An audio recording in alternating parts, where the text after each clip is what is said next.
नमस्कार मित्रांनो. आज आपण मुंबई महानगरपालिका ॲक्ट 1888 प्रकरण 12 बघणार आहोत. प्रकरण 12 मध्ये त्यांनी इमारती संबंधी विनिमय आणि इमारती उभारण्याची नोटीस याबद्दल माहिती दिलेली आहे. तर प्रकरण 12ची सुरुवात कलम 337 होते. कलम 337 मध्ये म्हटले, इमारत उभारण्याच्या इराद्याच्या आयुक्तास नोटीस देणे. म्हणजे इमारत उभारण्याचा जिचा इरादा असेल अशी प्रत्येक व्यक्ती या प्रयोजनासाठी कलम 344 खाली मिळवलेल्या नमुन्यामध्ये आयुक्तास आपल्या उक्त इराद्याची नोटीस देईल आणि अशी नोटीसात उभारायचा इरादा असलेल्या इमारतीचे स्थान, इमारतीचे वर्णन आणि ती ज्या प्रयोजनासाठी वापरण्याचा इरादा असेल असे ते प्रयोजन. त्यानंतर या प्रकरणात असं म्हटलं आहे की एखादी इमारत नव्याने उभारणे अथवा विद्यमान इमारत पूर्णपणे पाडून कोणती इमारत पुन्हा उभारणे अथवा दोन विद्यमान तळमजल्याच्या बांधकामाचे छप्पर काढून आणि एक किंवा अधिक मजले वर वाढून कोणती इमारत पूर्ण उभारणे. त्यानंतर कलम 338 मध्ये म्हटलेलं आहे, आयुक्त आराखडे व इतर दस्तऐवज पुरवण्यास फरमावू शकेल. म्हणजे कोणती नोटीस मिळाल्यानंतर 30 दिवसाच्या आत कोणत्याही वेळी आयुक्तास या कलमात यापूर्वी प्रथम उल्लेख केलेली नोटीस देण्यास व्यक्ती पुढील सर्व व कोणतेही दस्तऐवज आपणास पुरवण्याबाबत लेखी नोटीस फरमावता येईल. त्यानंतर कलम 339 मध्ये म्हटलेलं आहे, निकट पूर्ववर्ती कलमाखाली सादर केलेले आराखडे वगैरे लायसनद्वारे सर्वेक्षकांकडून तयार करून घेण्याविषयी आयुक्त फरमावू शकेल. त्यानंतर कलम 340 मध्ये म्हटलेलं आहे, अधिक माहिती देण्यास आणि ज्या व्यक्तीने नोटीस दिली असेल तिला हजर राहण्यास फरमावता येईल. त्यानंतर कलम 341 मध्ये म्हटलेले कलम 338 किंवा 340 खालील फरमांचे अनुपालन न केल्याचे परिणाम. त्यानंतर इमारत उभारणे यात जमा न होणारी कामे पार पाडण्यासंबंधीची नोटीस. कलम 342 मध्ये म्हटलेलं आहे की इमारती वाढ करणे किंवा तिच्या वापरात बदल करणे वगैरे संबंधीच्या इराद्याच्या आयुक्तास नोटीस देणे. म्हणजे इन शॉर्ट याच्यात म्हटलेलं आहे की आयुक्ताला नोटीस देणे इमारती बांधकामाविषयी. त्यानंतर कलम 343 मध्ये म्हटलेले आराखडे व ज्यादा माहिती मागवते. जी काही इन्फॉर्मेशन आहे आराखडे त्याची इन्फॉर्मेशन मागू शकते. त्याच्यानंतर नोटीसचे नमुने. कलम 343 मध्ये काय नोटीसचे छापील नमुने लोकांना पुरवणे. त्यानंतर कलम 344 मध्ये म्हटलेलं आहे, इमारती व बांधकामचे पर्यवेक्षण करणे. 345 मध्ये म्हटलेलं आहे, इमारत किंवा बांधकाम पुढे केव्हा सुरू करता येईल. त्यानंतर कलम 346 मध्ये म्हटलेलं आहे, जी इमारत किंवा जे बांधकाम आयुक्ताने नामंजूर केले असेल अशी इमारत किंवा बांधकाम अटीच्या अधीनतेने सुरू करता येईल. त्यानंतर कलम 347 मध्ये म्हटलं आहे, कामास केव्हा प्रारंभ करता येईल. म्हणजे कोणती व्यक्ती पुढील गोष्टी करेपर्यंत कोणती इमारत उभारत राहण्यास किंवा कलम 342 मध्ये वर्णन केलेलं कोणतेही असे बांधकाम पार पाडण्यास प्रारंभ करणार नाही. त्यानंतर कलम 347 मध्ये म्हटलेलं आहे, आयुक्ताच्या परवानगी वाचून इतर प्रयोजनासाठी इमारतीचे रूपांतर न करणे. कलम 347 मध्ये म्हटले मानवी निवासी करता असलेली इमारतीचा गोदाम वगैरे म्हणून उपयोग न करणे. कलम 347 मध्ये म्हटलेले मानवी निवासासाठी असलेली इमारती आयुक्ताच्या लेखी परवानगीपासून कोणतीही फेरफार न करणे. त्यानंतर तो विषय संरक्षण सामान वगैरे संबंधीच्या तरतुदी. तर कलम 348 मध्ये म्हटलेले नव्याने उभाराच्या इमारतींविषयी तरतुदी आहे. त्यानंतर कलम 349 मध्ये म्हटलेलं आहे, इमारतीत छपरे व बाहेरील भिंत ज्वालाग्राही वस्तूंच्या असणार नाहीत. म्हणजे मुंबई महानगरपालिका 1872 हा अंमलात आला असून बांधलेली किंवा नवीकरण केलेली बाहेरील भिंत किंवा कोणत्याही छपराच्या आच्छादन हे आयुक्ताच्या लेखी परवानगी वाचून लाकूड, कापड, कॅनव्हास, गवत, पान, चटई यांची किंवा इतर कोणत्याही ज्वालाग्राही वस्तूंचे वापरता येणार नाही. त्यानंतर कलम 349 मध्ये म्हटलेलं आहे, आयुक्ताच्या लेखी परवानगी असेल तेवढी सोडून एरवी कोणतीही इमारत अशा इमारतच्या रस्त्यात मध्याच्या सपाटीपासून उतरण्याच्या छपराच्या बाबतीत छपरास बांधीपर्यंत आणि सपाट छपराच्या बाबतीत छप्पराच्या पृष्ठभागापर्यंत मोजलेले स्तर फुटांपेक्षा अधिक उंच उभारता येणार नाही किंवा उंचावता येणार नाही. म्हणजे 349 मध्ये उंची नमूद केली. त्यानंतर 349 ब मध्ये सडकांच्या रुंदीस अनुशीलन इमारतींची उंची आहे. कलम 349 क मध्ये ढाचेवरची इमारत आहे. एवढं इम्पॉर्टंट पॉईंट नाही तरी आपण एक कव्हर करून घेऊ. कलम 349 ड मध्ये म्हटलं आहे, निर्गम मार्गांच्या पुरुष साधनांची तजवीज करणे. त्यानंतर कलम 349 सी मध्ये म्हटलं आहे, उपनगरात व वाढलेल्या उपनगरात इमारती उभारणे किंवा पुन्हा उभारणे, इमारतांची कमाल उंची वगैरे या संबंधीच्या विशेषाती. त्यानंतर कलम 350 मध्ये म्हटलेलं आहे, इमारतींची उभारणी किंवा त्यात फेराफेर वगैरे चालू असतं त्याचे निरीक्षण करणे. कलम 351 मध्ये म्हटलेलं आहे, कलम 347 च्या विरुद्ध सुरू केलेल्या इमारती किंवा बांधकाम तिच्या बाबतीत कारवाई. त्यानंतर कलम 352 मध्ये म्हटलेले कलम 347 च्या विरुद्ध सुरू करण्यात आलेल्या इमारती किंवा बांधकाम निरीक्षणासाठी खोदता येतील किंवा खुली ठेवता येतील.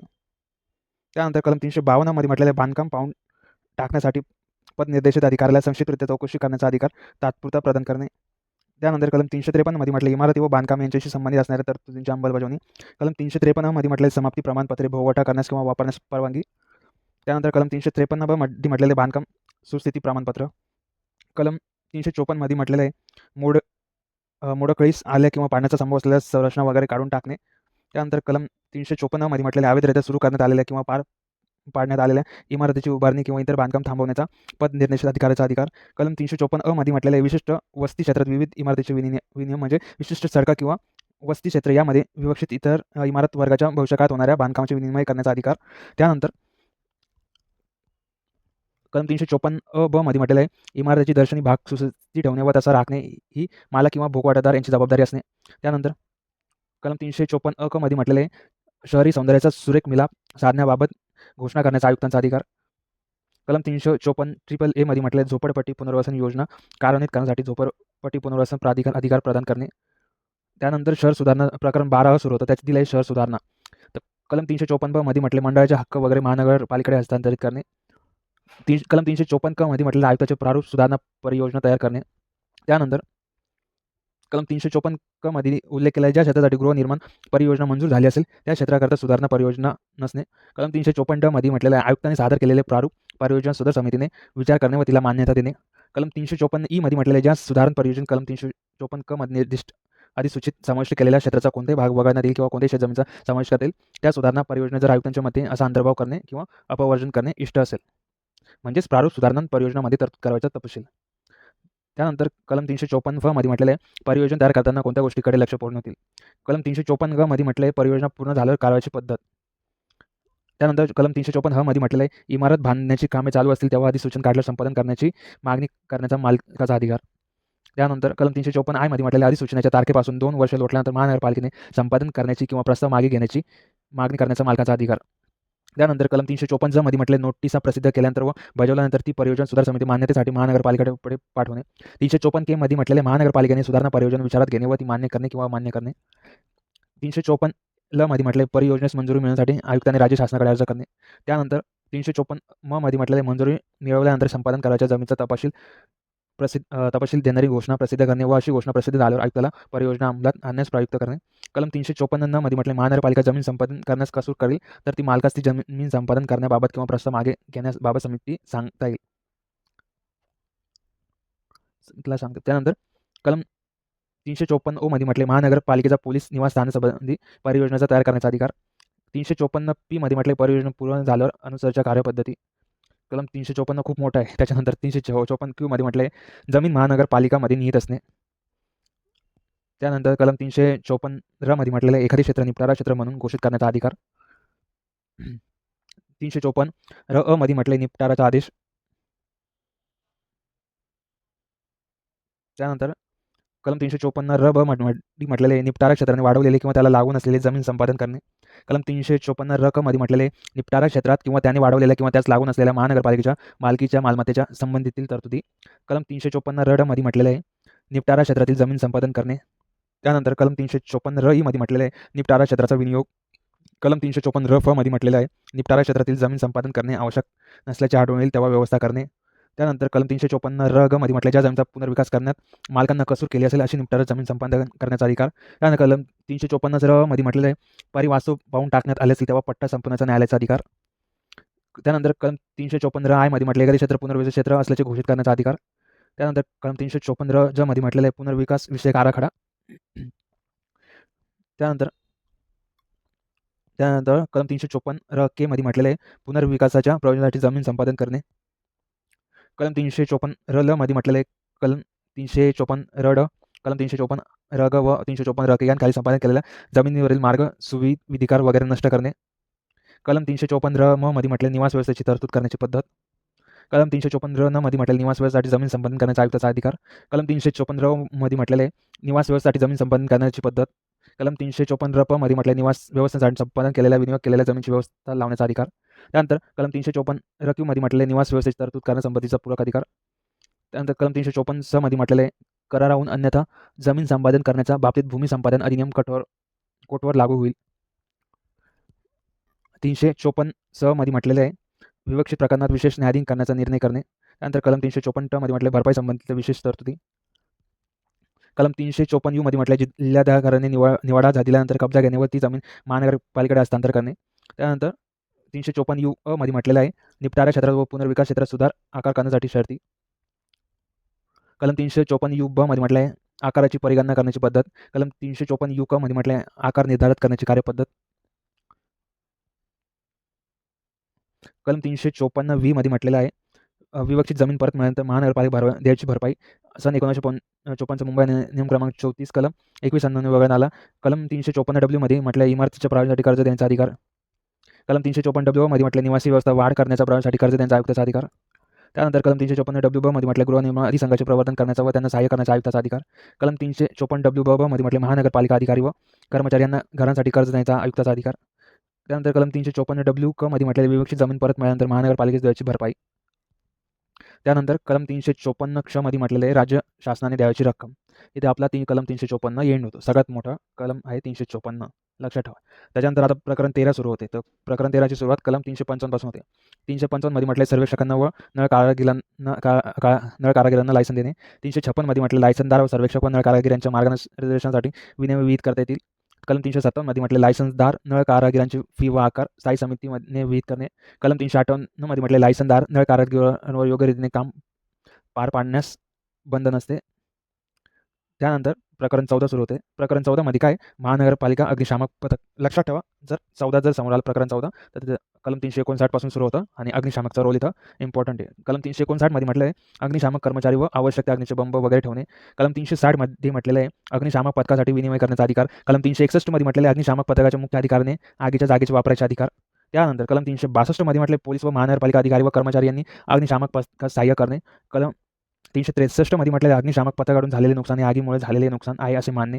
कलम 364 मध्ये म्हटलेलं आहे आगी संबंधीच्या प्रतिवृत्ती सादर करणे.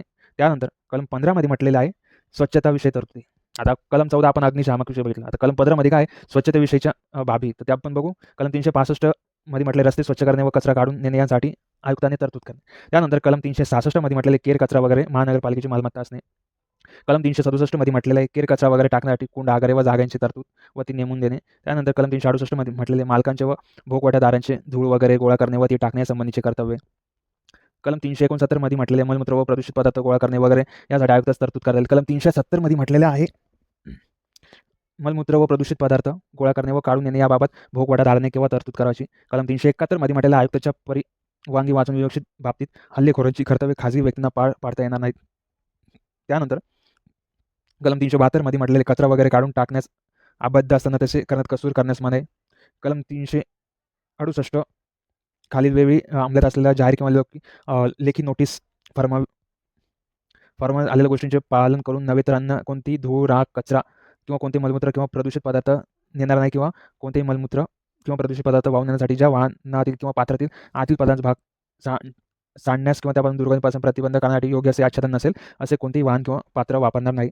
त्यानंतर कलम 373 मध्ये म्हटलेले कलम 372 खंड ई अपराध कोणी केले हे गृहीत धरण्याबाबत. कलम 374 मध्ये नमूद आहे की स्वच्छताविषयक प्रयोजनासाठी परिवस्तूंचे निरीक्षण करण्याचा अधिकार. कलम 375 मध्ये म्हटले कोणतीही इमारत स्वच्छ करण्यास व तिला चुना लावण्यास फरमवता येईल.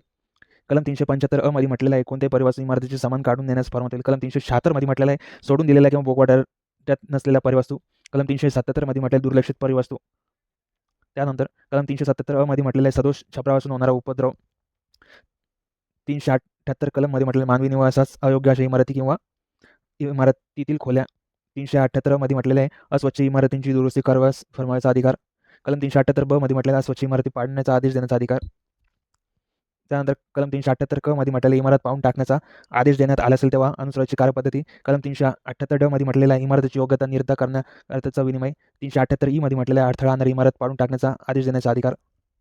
कलम 378 फ मध्ये म्हटलेला आहे अडथळा आणणारी इमारत पाडून टाकण्याचा आदेशाचा परिणाम. त्यानंतर कलम 378 ग मध्ये म्हटलेला अडथळा आणणारी इमारत संपादन केल्याबद्दल दिलेली भरपाई विवक्षित बाबतीत सुधारणा खर्च म्हणून वसूल करण्यात येईल.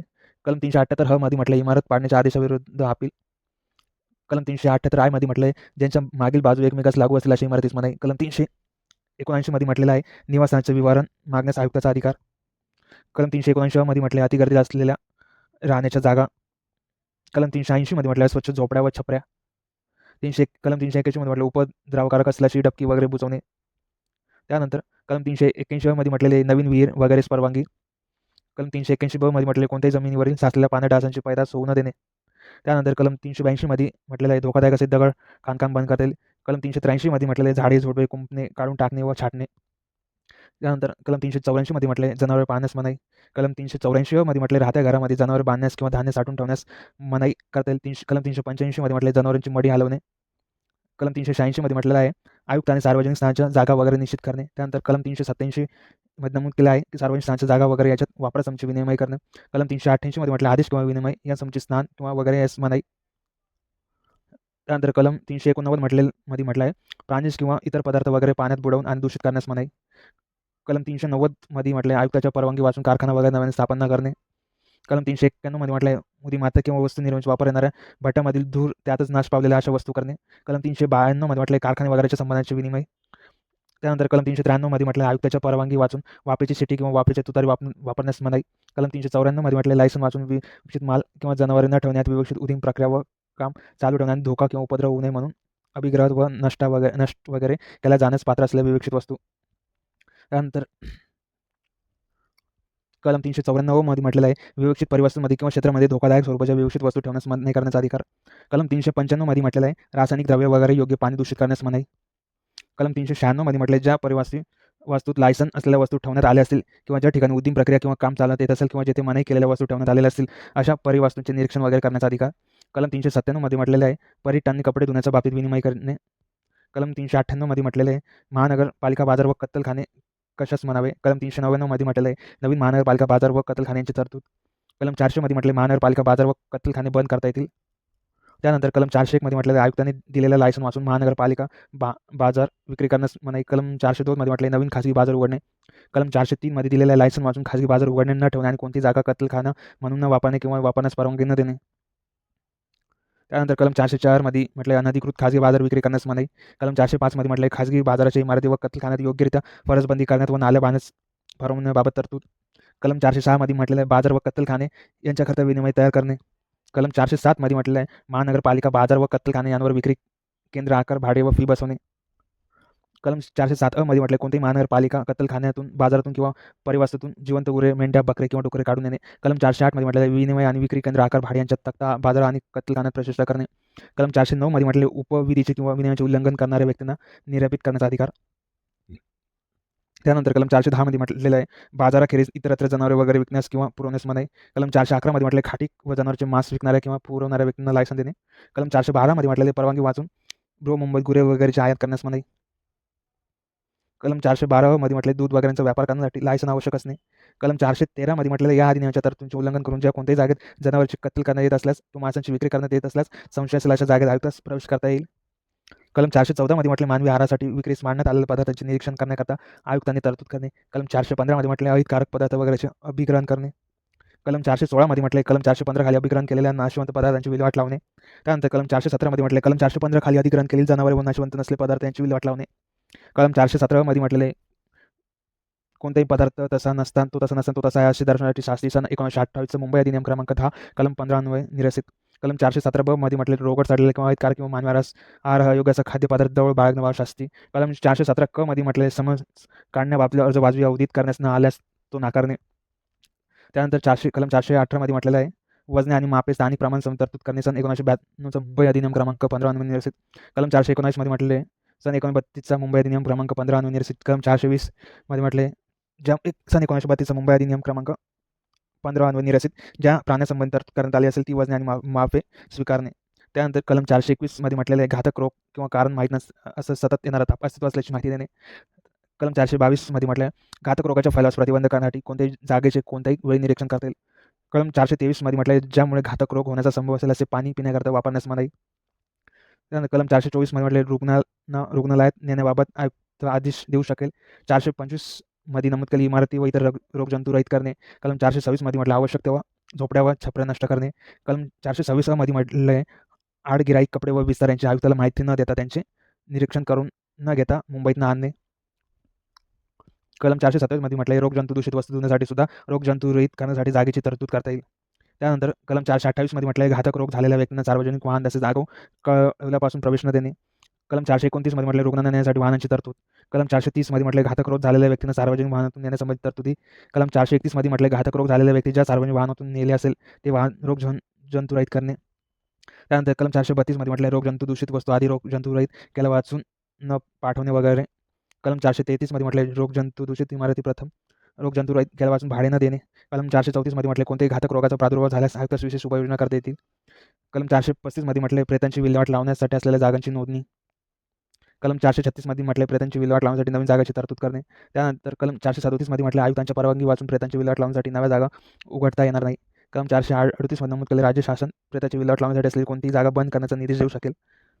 त्यानंतर कलम 439 मध्ये म्हटले राज्य शासन प्रेताची विल्हेवाट लावण्यासाठी बंद करण्यात आलेल्या जागा पुन्हा उघडण्यासाठी मंजुरी देऊ शकेल. त्यानंतर कलम 440 मध्ये म्हटलं आयुक्ताच्या परवानगी वाचून पूजा अर्चेच्या जागी प्रयत्न पूर्ण किंवा ती उकरून न काढणे. कलम 441 मध्ये म्हटलं प्रेताची विल्हेवाट लावण्यासंबंधीचा मनाई केलेली कृत्ये. त्यानंतर कलम 441 मध्ये म्हटलं मुंबई पोलीस अधिनियम कलम 90 ते 94 लागू चे बंद होणे. कलम 441 ब मध्ये म्हटले कोणवाडा स्थापन करण्याचा व कोणवाड्याची नेमणूक करण्याचा अधिकार. त्यानंतर कलम 441 क मध्ये म्हटले गुरे कोड वाड्यात घालणे. 441 ड मध्ये म्हटले मागणी केलेली गुरे सुरपूर्द करणे. कलम 441 मध्ये म्हटले मागणी न केलेल्या गुरांची विक्री. कलम 441 फ मध्ये म्हटलेलं आहे कोणवाडा फीचे दर खर्च निश्चित करणे. कलम 441 ग मध्ये म्हटले गुरांना सडकेतून भटकू देणे किंवा खाजगी अथवा सार्वजनिक मालमत्तेवर अतिक्रमण करून देणे याबाबत शास्ती. आता आपण प्रकरण 16 बघणार आहोत. प्रकरण 16 मध्ये काय जीवनाविषयक आकडेवारी व जन्ममृत्यू नोंद. कलम 442 मध्ये म्हटलं आहे निबंधकाची नेमणूक. त्यानंतर 443 मध्ये म्हटलं निबंधकाची संबंधित जिल्ह्यात राहणे. कलम 444 मध्ये म्हटलं आहे नोंदणी पुस्तक पुरवणे. कलम 445 मध्ये म्हटलेलं आहे निबंधकांनी सर्व जन्म आणि मृत्यू संबंधीची माहिती स्वतः माहिती करून घेणे. त्यानंतर कलम 446 मध्ये म्हटलं जन्मसंबंधीची माहिती 7 दिवसांच्या आत देणे. कलम 447 मध्ये म्हटले नवजात मूल आढळल्यास त्या संबंधीची माहिती देणे. त्यानंतर कलम 448 मध्ये म्हटले मृतांची विल्हेवाट लावण्याच्या जागी मृत्यू संबंधी माहिती मिळवण्यासाठी अधिकारी नेमणे. कलम 449 मध्ये म्हटले मृतांची विल्हेवाट लावण्याच्या जागी मृत्यू संबंधीची माहिती देणे. कलम 450 मध्ये म्हटले मृत व्यक्ती ज्याने औषधोपचार केले त्या वैद्यक व्यवसायाने त्या व्यक्तीच्या मृत्यूच्या कारणाबाबत प्रमाणपत्र देणे. कलम 451 मध्ये म्हटले मृत्यू नोंदणी पुस्तके व मृत्यू संख्या विवरणे वगैरे तयार करणे. कलम 452 मध्ये म्हटले जन्म किंवा मृत्यू नोंदणी पुस्तकातील प्रमाणांची दुरुस्ती करणे. 453 मध्ये म्हटले मुलाचे नाव किंवा नावात केलेला फेरफार यांची नोंदणी करणे. 454 मध्ये म्हटले रहिवाशांची प्रगणना करणे. त्यानंतर 455 मध्ये म्हटलं आयुक्तांनी प्रगणच्या कामाचे अधिक्षण करणे. 456 मध्ये म्हटले कोऱ्या अनुसूची व विवरणपत्रे वाटणे. कलम 457 मध्ये म्हटले कोऱ्या अनुसूची व विवरणपत्रे भरण्याचे आबंधन. कलम 458 मध्ये म्हटले विवरणपत्रे सदोष आहेत असे आढळून असल्यास भोगवाटेदारांनी त्यात सुधारणा करणे. 459 मध्ये म्हटलेलं आहे सैनिक अधिकारी, नौदल अधिकारी व पोलीस अधिकारी आणि इतर विवक्षित व्यक्ती यांनी आवश्यक असल्यास प्रगणक म्हणून काम करणे. कलम 460 मध्ये गृहीण व्यक्तींबाबत विवरणे. प्रकरण 16 आता स्टार्ट झाले. त्यात म्हटले बृहन्मुंबई वीज पुरवठा व परिवहन उपक्रमांचे कार्यसंचालन आणि बांधकाम करणे व सुस्थितीत राखणे. कलम 460 मध्ये म्हटले महाव्यवस्थापकाचे उपक्रम व्यवस्थापन करणे. कलम 460 ब मध्ये म्हटले कामाच्या ठिकाणी प्रवेश करण्याचा अधिकार. कलम 460 क मध्ये म्हटलेले कामे पार पाडणे व ती दुरुस्त करणे त्याचे नवीनीकरण करणे यासंबंधीचे अधिकार. कलम 460 फ मध्ये दिले मुंबई गॅस कंपनी मर्यादितचा सडका घेण्यासंबंधीचा अधिकार अबाधित राहणे. कलम 460 ग मध्ये म्हटलेले उपक्रमांच्या कामास ज्यावेळी अडथळा होईल अशावेळी इमारती व इतर कृत्ये यांवर निर्बंध. कलम 460 ह मध्ये म्हटलेले वाहतूक सेवांबद्दल भाडे व आकार बसवणे आणि योग्य भाडे आणि जादा आकार देण्यास कसूर केल्याबद्दल शास्ती. त्यानंतर कलम 460 आ मध्ये म्हटलेले विजेबद्दल आकार वसुली करणे. कलम 460 के मध्ये म्हटले संविधा करणे. 460 एल मध्ये म्हटले संविधा निष्पादित करण्याची रीत. 460 एम मध्ये म्हटले ₹50,000 पेक्षा अधिक खर्च होईल अशा संविधांसाठी निविदा मागवणे. 460 एन मध्ये म्हटले संविधा पुरी केल्या जाण्यासाठी प्रतिभूती. 460 ओ मध्ये म्हटले स्थावर मालमत्ता संविधान्वये संपादन करणे. कलम 460 प मध्ये म्हटले स्थावर मालमत्ता करार करून संपादन करता येत नसेल तेव्हा अनुसराची कार्यपद्धती.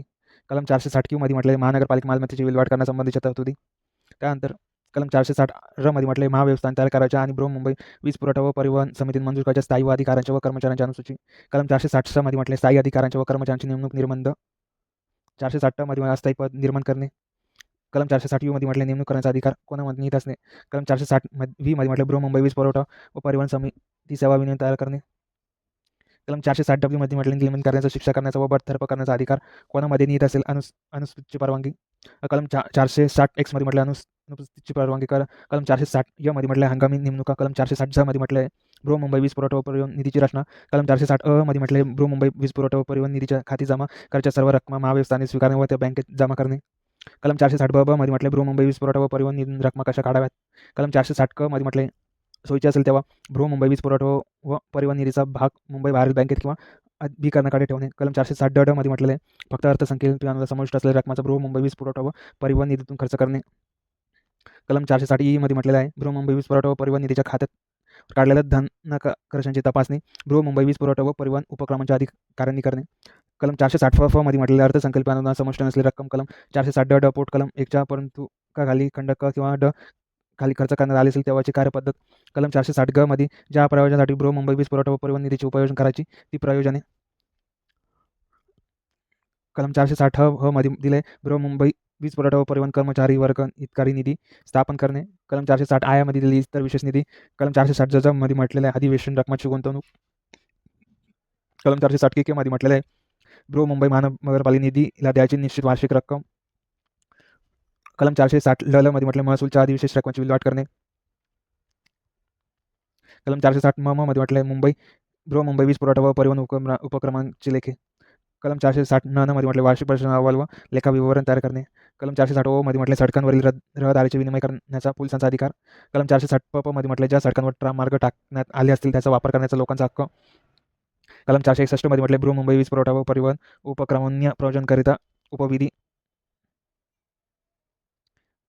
त्यानंतर कलम 461 मध्ये म्हटलेलं आहे बृहमुंबई वीज पुरवठा व परिवहन उपक्रमांच्या प्रयोजनकरिता उपविधी. कलम 462 मध्ये म्हटलं उपविधीचा भंग केल्याबद्दल शिक्षा करता येईल. कलम 463 मध्ये म्हटले यथास्थित केंद्र सरकारने किंवा राज्य शासनाने उपविधी कायम करणे. कलम 464 मध्ये म्हटलेलं आहे आयुक्त आणि प्रारूप उपविधी महानगरपालिकेवर तिच्या विचारात ठेवणे.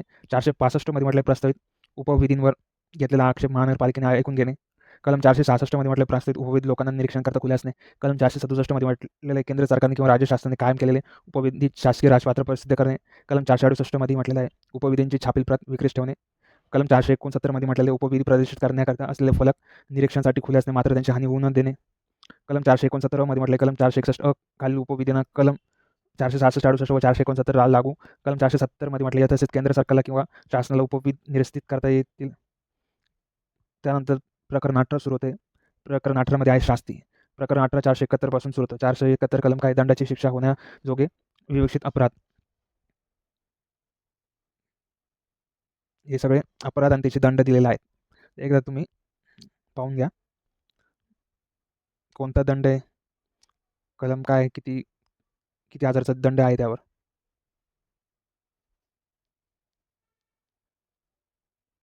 त्यानंतर कलम 473 मधील दंड संहितेखाली शिक्षा पात्र असलेला अपराध. 473 मध्ये म्हटलेले मतदारांच्या खोट्या याद्या तयार करण्यासंबंधीच्या किंवा प्रभागांच्या याद्यात खोट्या नोंदणी करण्याबद्दल अपराधाबद्दल शिक्षा.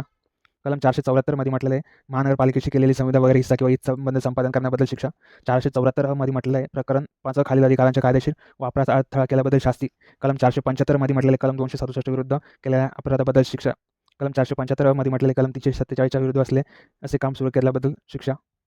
त्यानंतर कलम 475 ब मध्ये म्हटलेले कलम 351 किंवा 354 अन्वये कारवाई करण्यात कसूर केल्याबद्दल शिक्षा. 457 क मध्ये म्हटले विवक्षित अपराध आपसात मिटवणे. कलम 476 मध्ये म्हटले कलम 391 विरुद्ध केलेल्या अपराधाबद्दल शिक्षा. कलम 476 मध्ये म्हटले मनाई करण्यात आलेल्या क्षेत्रातून लायसन वाचून विवक्षित घातक वस्तू ठेवण्याबाबत शिक्षा. कलम 476 ब मध्ये म्हटले कलम 394 1 अ किंवा 374 अ यांचे उल्लंघन केल्याबद्दल वस्तू समाप्त करण्याची शिक्षा.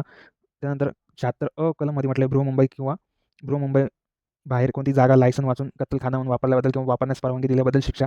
त्यानंतर कलम 476 ब मध्ये म्हटले बृहमुंबईत गुरे वगैरे आयात केल्याबद्दल शिक्षा. कलम 477 मध्ये म्हटलेले मालकाचे अभिकर्ते व विश्वस्त यांच्या शिक्षा संबंधातील जबाबदारीची व्याप्ती. कलम 478 मध्ये म्हटलेलं आहे जकात संबंधातील अपराधाबद्दल शास्ती. कलम 478 1 मध्ये म्हटले जकात देण्याचे टाळल्याबद्दल शास्ती. कलम 478 1 मध्ये म्हटले जकात चुकवण्याबाबतचा अपराध आपसात मिटवणे.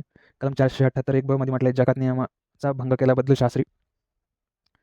त्यानंतर कलम 478 1 ब मध्ये म्हटलं आहे जकात नियमांचा भंग केल्याबद्दल शास्ती.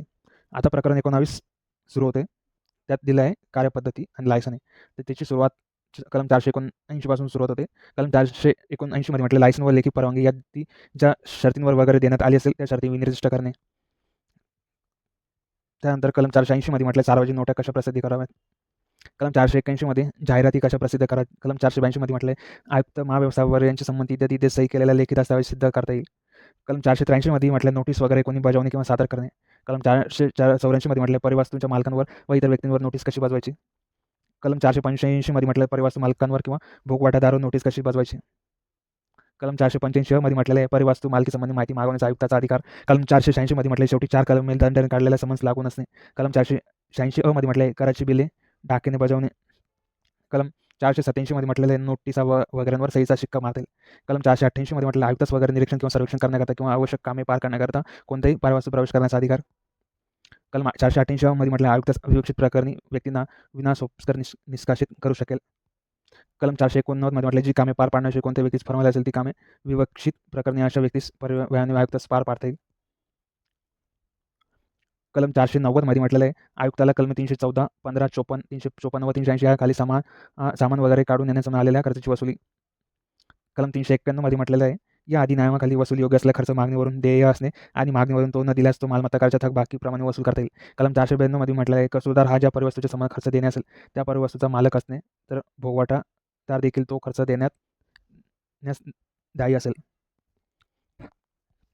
त्यानंतर कलम 493 मध्ये म्हटले आयुक्तास किंवा महाव्यवस्थास खर्चाची रक्कम हप्त्याने स्वीकारण्यास कबूल होता येईल. त्यानंतर कलम 494 मध्ये म्हटले कोणताही खर्च सुधारणा खर्च असल्याचे घोषित करता येईल. कलम 495 मध्ये म्हटलेले सुधारणा खर्च कोणी द्यायचा. कलम 496 मध्ये म्हटले सुधारणा खर्चाचा प्रमाणशीर हिस्सा भाड्याने वजा करता येईल. त्यानंतर कलम 497 मध्ये म्हटले सुधारणा खर्च देखील भाड्याचे विमोचन. कलम 498 मध्ये म्हटले कलम 493 व 495 या खाली येणे असलेल्या हप्त्याची वसुली. कलम 499 मध्ये म्हटलेले वस्तूंच्या मालकाने आवश्यक ते कामे पार पाडण्यास कसूर केल्यास तिच्या भोगवटादारास ते पार पाडता येईल व त्याचे खर्च मालकाकडून वसूल करता येईल. त्यानंतर कलम 500 मध्ये म्हटलेले अभिकर्ता व विश्वस्त किंवा मालक यांच्या दायित्वाची मर्यादा. त्यानंतर कलम 501 मध्ये म्हटलेले आहे आयुक्त किंवा महाव्यवस्थापक नुकसान भरपाई देऊ शकेल. कलम 502 मध्ये म्हटलेले आहे या अधिनियमाविरुद्ध अपराध करणाऱ्या व्यक्तींनी केलेल्या कोणत्याही नुकसानाबद्दल त्यांनी द्यायची भरपाई. कलम 503 मध्ये म्हटले कलम 491 खाली येणाऱ्या प्रकरणातील बाबतीत लघुवाद न्यायालयाच्या मुख्य न्यायाधीशाने विवादांचा निर्णय करणे. कलम 504 मधील विवादाच्या सर्व प्रकरणे खर्चाची किंवा भरपाईची रक्कम लघुवाद न्यायालयाच्या मुख्य न्यायाधीशाने निर्धारित करणे. कलम 505 मध्ये म्हटलेले लघुवाद न्यायालयाच्या मुख्य न्यायाधीशाने निवाड्याने देविलेल्या खर्चाची किंवा भरपाईची रक्कम ही आवश्यक असेल तर जणू काही ती न्यायालयाच्या हुकुमनाम्याखाली येणार असलेली रक्कम असावी त्याप्रमाणे वसूल करणे. कलम 506 मध्ये दिले खर्च किंवा भरपाई देण्यास दायित्व असलेल्या व्यक्तींवर त्याच्या वसूलीसाठी दावा लावता येईल.